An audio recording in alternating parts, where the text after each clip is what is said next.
Okay, so let's look at non-competitive inhibition. So you have an enzyme with a substrate, and we all know that the substrate goes into the enzyme's active site and reacts with it. But assume you have an inhibitor that does not affect the active site of the enzyme, but instead another area, maybe the back of the enzyme. It changes the shape of the enzyme, so the active site changes as well.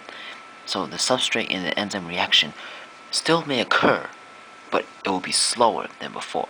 This is non-competitive inhibition.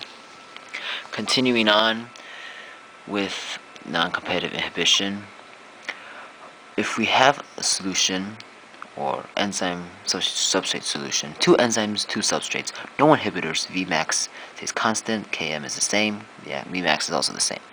So here, in the second scenario, there are enzymes, there are substrates, but there are also inhibitors, which reduce the rate, so Vmax is reduced, and Km remains the same, because no matter how much more substrate you add into the solution of enzymes and substrates, the rate will always be decreased because that inhibitor decreases the rate.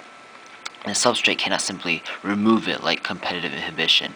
Instead, it's affecting the other area.